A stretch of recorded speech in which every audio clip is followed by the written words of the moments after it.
Grilled cheese and tomato soup is one of the most nostalgic meals that I think most of us could possibly think of from our childhood. So today I'm taking my carnivore bread, my carnivore cheeseburger soup, both videos I will link in the description box so you can see where the original recipes are coming from. I'm going to tweak those recipes and I'm going to re-engineer grilled cheese and tomato soup from the ground up so we can have high protein, we can relive the nostalgia of those recipes once again. And I think it is truly worthy of a place at the dinner table with you, your kids, your grandkids, anybody who needs the comfort of a grilled cheese and a bowl of tomato soup. So today we're doing carnivore grilled cheese and a very high protein keto tomato soup on Chris Cookin' Nashville.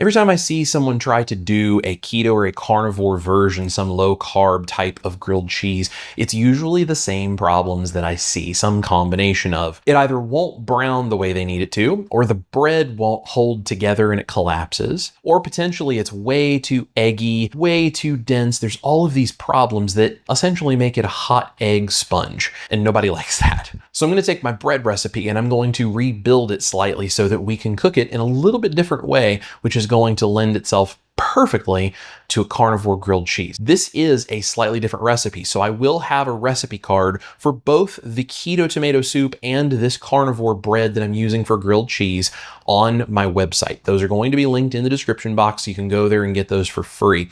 We're going to re-engineer that carnivore bread recipe and bake it in a different way, and then I'm going to tell you about the very interesting technique we use to make this keto tomato soup, and it's probably going to shock you what it's actually made out of.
So I'm going to put this in a silicone brownie pan. Now you can use a metal brownie pan if you want, but it will cook faster and it will brown more. I'm using silicone specifically because it's going to slow down the cooking, which will give us more time for moisture to evaporate, and it's going to reduce the browning on the outside. You'll actually see why that's important here in a little bit. But we're going to bake this as a slab to then cut into 4 pieces that we can turn into our sandwich bread for the grilled cheese. So I'm going to go ahead and put my mixed up carnivore bread batter into this brownie pan, which has been greased. You can use any kind of animal fat you want. I used bacon grease.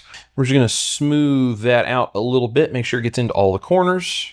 Don't overwork it and deflate all of that beautiful air we worked so hard to keep in the mixture. I have the silicone pan set on a metal baking sheet that will help get a little more direct heat for the bottom because the silicone does prevent cooking on the bottom just a little bit. So the metal pan will help with that. This goes into a 325 degree oven for 50 to 60 minutes. And then we're going to crack the oven and let it cool with the oven cracked inside the oven, exactly like my bread loaf. Now that our bread is in the oven, we're going to go ahead and make the keto tomato soup while it's baking. And we are going to use Eggs. Now I know all of you just said, hang on a second, you said you were making tomato soup, not egg soup. I know, it sounds weird, just trust me. In fact, let me tell you why we're using eggs. Let me break it down for you with a breakdown riff.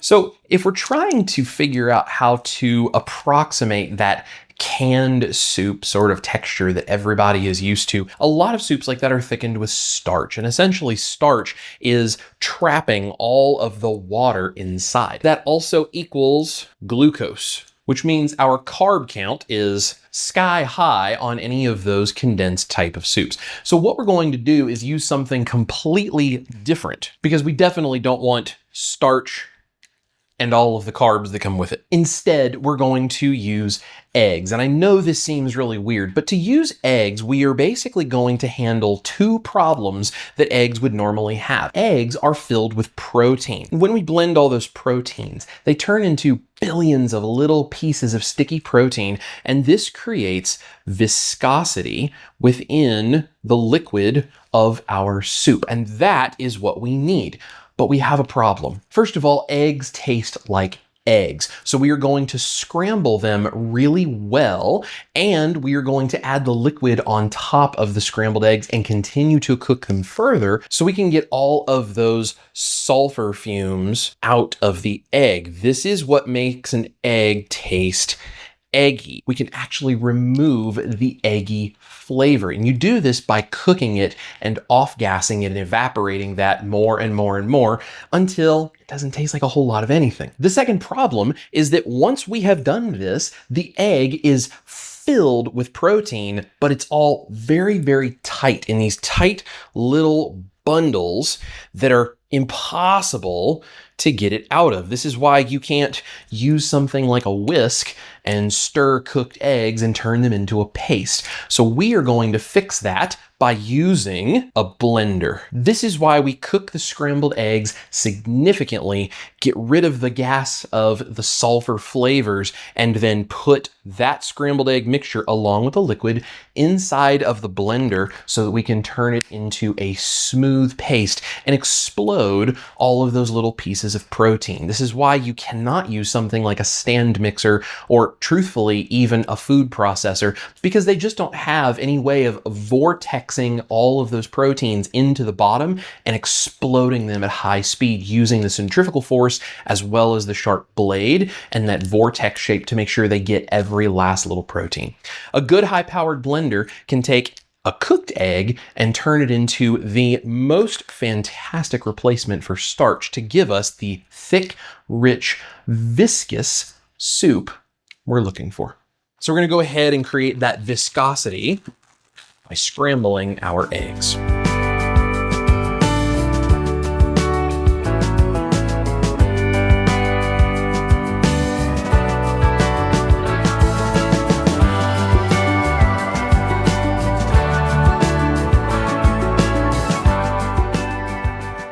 Once my eggs are fully scrambled with no browning, we're going to add 2 cups of cream. You could also use something like coconut milk if you would like, a non-dairy alternative. And if you're asking, Chris, can I use less cream so I don't get quite as much dairy? Yes, you will just get a thinner textured soup, but that is fine. We're going to bring that up to a simmer along with 1 cup of water. I'm going to keep the seasoning fairly mild, but I am going to add garlic powder and onion powder so that it doesn't end up tasting flat. I'm also going to add a couple large pinches of salt. We will adjust this to taste. Once this comes to a simmer, we're going to simmer it for 3 to 5 minutes, and then this entire pan goes into a blender. For the tomato portion of this, we're going to use good old-fashioned tomato paste. Find some that does not have sugar or other weird things added in. Now, how much of this you use is going to depend on how many carbs you end up adding into this, because this is where a majority of the carbohydrate in the soup comes from. So you can use more than my recipe card says if you want more of a tomato flavor. but understand the trade-off you're making. You will get carbs. Now, if you're one of those people that doesn't eat something like nightshades, like tomato, you could throw in a little bit of vinegar, some optional sweeteners that are keto approved, salt, any other seasonings you would like, and you could make sort of a faux tomato-like soup that has a little tang, a little sweetness, and a little salty and savory. Whatever you decide to do, we're gonna put it in here, we're gonna blend this on high until smooth, and then we can reheat this when our grilled cheese is ready. Now all we need to do is taste this for seasoning and adjust accordingly to your preferences. It's like childhood all over again. This is exactly like that condensed soup that I used to eat with my grilled cheese sandwich. Let's go ahead and get that bread out of the oven. Let me show you how we make the perfect nostalgic grilled cheese with that.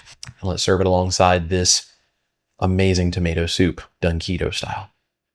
So the bread has baked and it has rested with the oven cracked after being baked for about 30 minutes. So now all we need to do is cut it properly so we can turn it into sandwich style bread and make a carnivore grilled cheese. So we're going to slice this into 4 squares, just like that.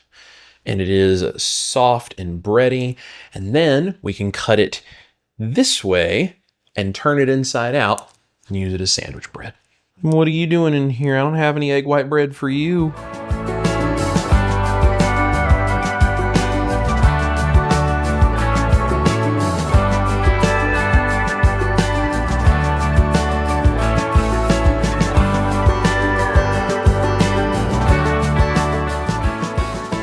The tomato soup, when you reheat it, if it gets chunky, throw it right back in the blender, blend it up until it's smooth again.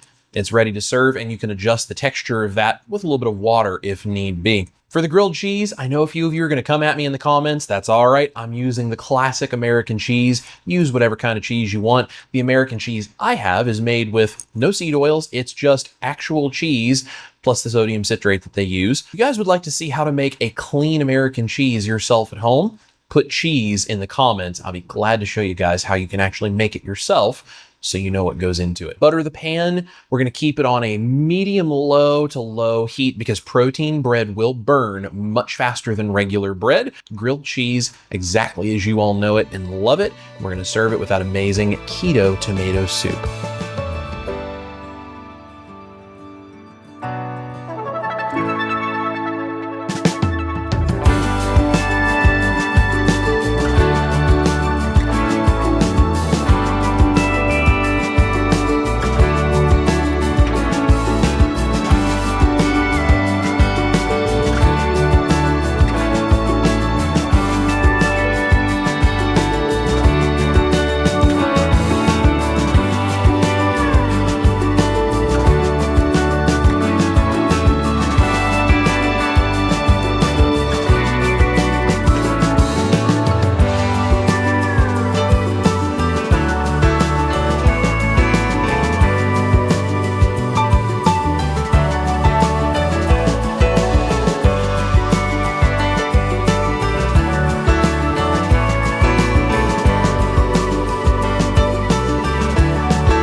This is a super nostalgia one for me. It looks so pretty. It looks like something out of a magazine. Mm-hmm. Okay.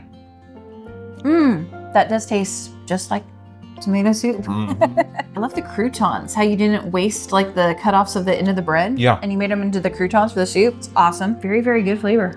I like how it's so high in protein too. If you're having a hard time getting your kids to eat eggs, this bread and this soup, that's the way to do it. I'm going for the grilled cheese. Oh, I like how you have this almost like a Texas toast kind of a thing. Mm-hmm. That's really good.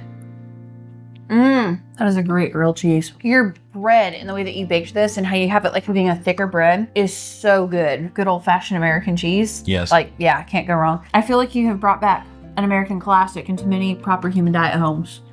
This is a great way to experience the nostalgia of being a kid without sacrificing your focus on quality ingredients, protein forward. It's just so good. If putting eggs in the blender blew your mind and you were like, I can't imagine why this is gonna work, and then suddenly it does, you need to go check out this video doing the same thing right over here. This is Chris cooking Nashville and Ash Taylor. You guys eat your meat, and now your keto tomato soup and grilled cheese with carnivore bread.